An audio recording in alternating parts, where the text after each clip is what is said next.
Welcome to the Laughing Tavern. You know me, I'm a big Critical Role fan. I first got introduced to them in 2019 and since then have watched all their campaigns multiple times, watched all their content, bought all their merch, almost. But for the last couple of years I've been waiting for something special. Their own TTRPG system, a 2D12 system called Daggerheart. Well, this week, got Daggerheart in the mail. So let's take a look at it. Let's rip the plastic off, dig into the cards, take a look at the special dice set, and see what it's all about.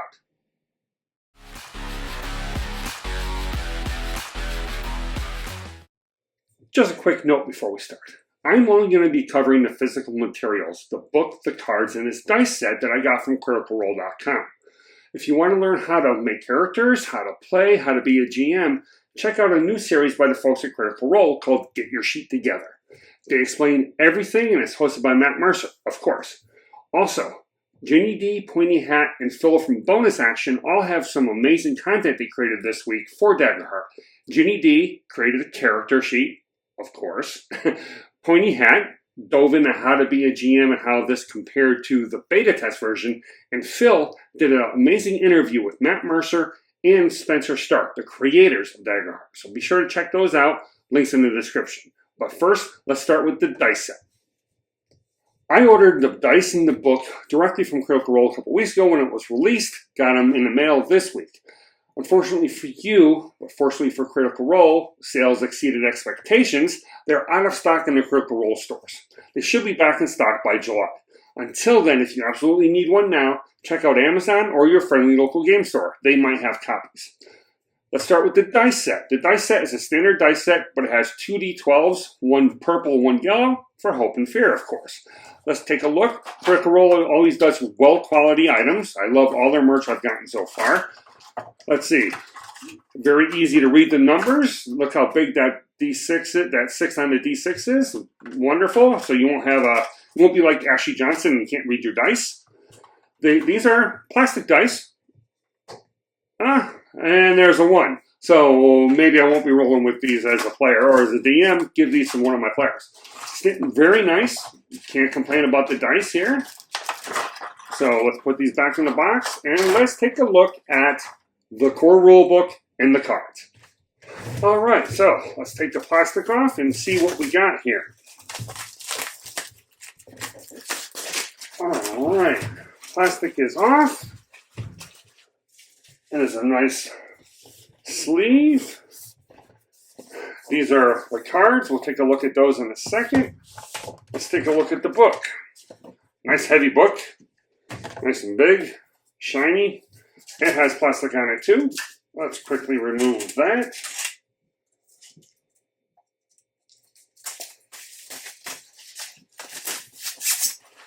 Alright, let's turn it away. Let me grab my glasses here so I can see. Nice quality book, made by Darrington Press, of course.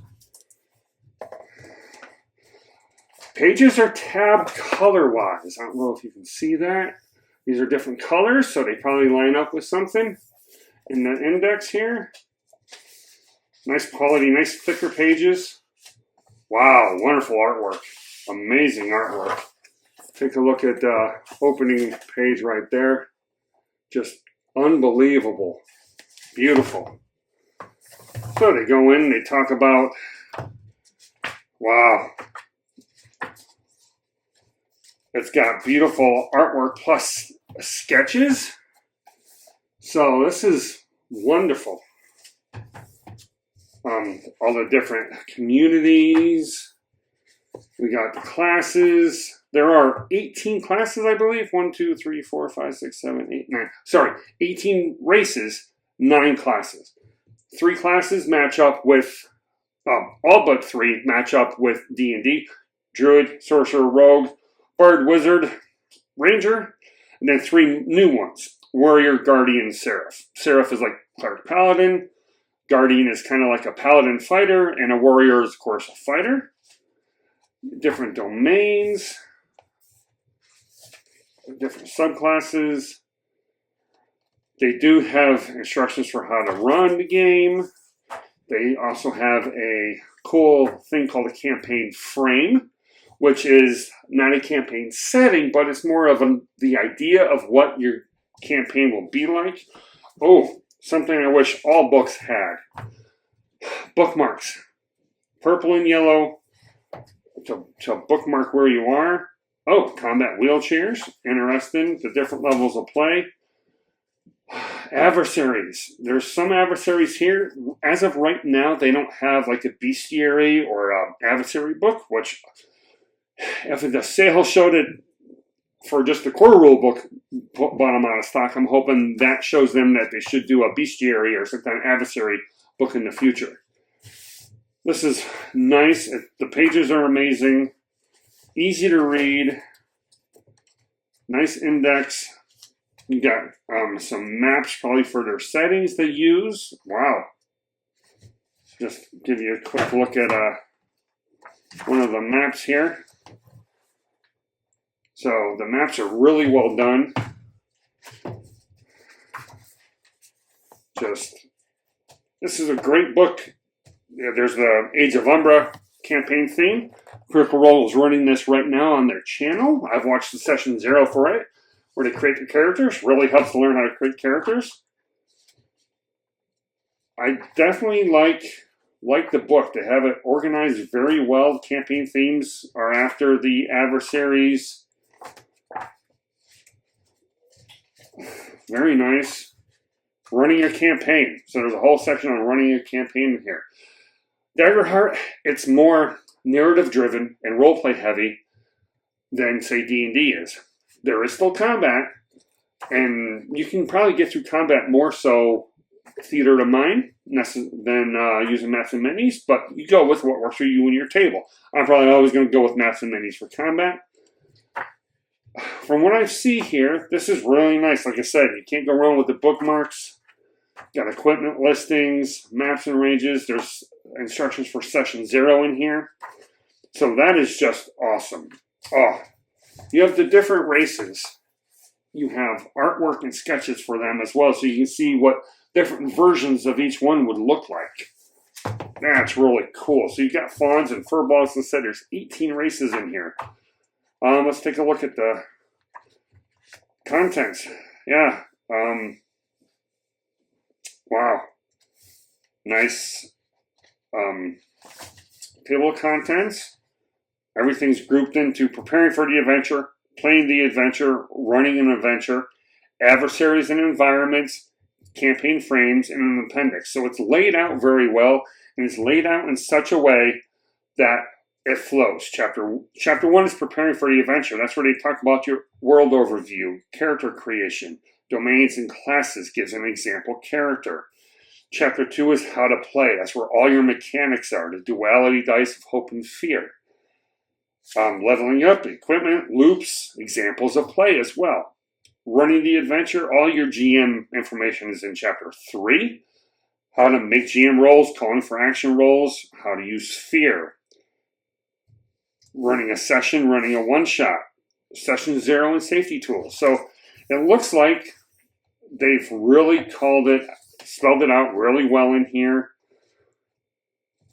Broke it down very well. Here's the serif artwork.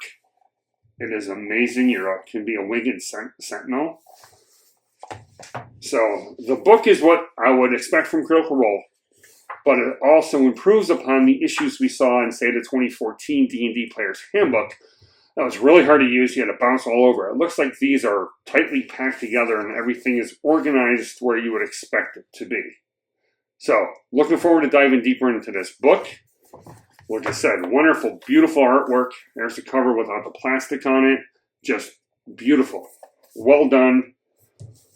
Who did the artwork for this? Let's see if I can find it really quick.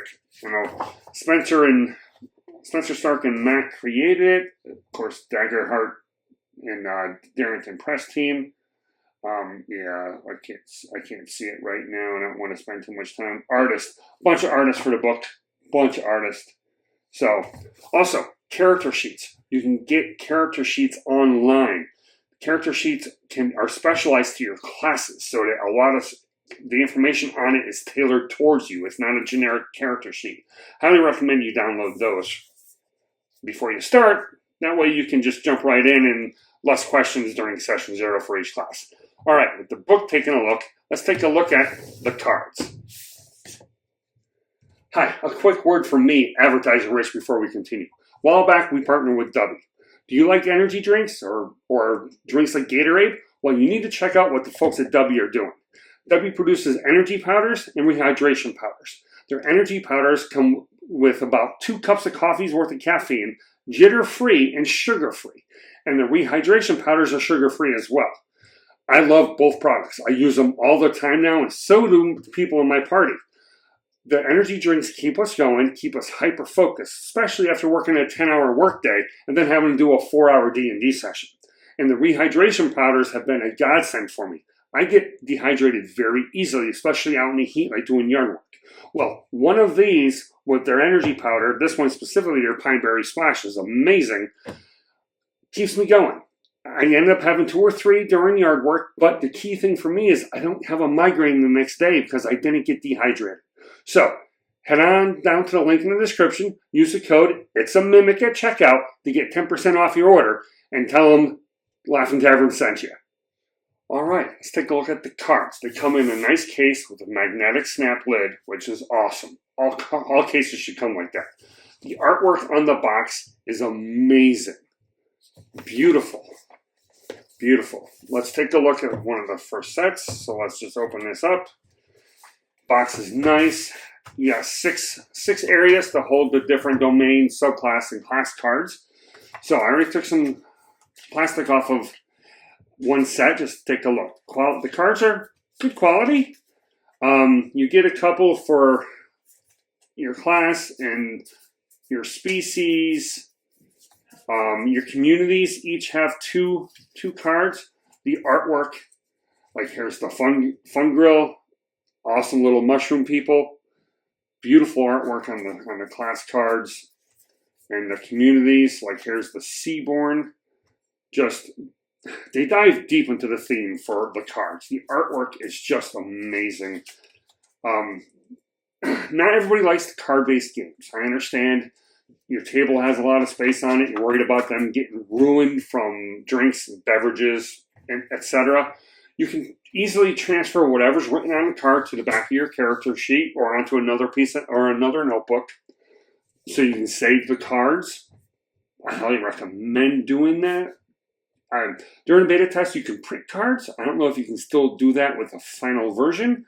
I'll have to look into it. Somebody else in the comments, please let us know. So, overall, again, expect nothing less from the folks at Critical Role and Darrington Press. They put out a beautiful, amazing product that just lends to the game.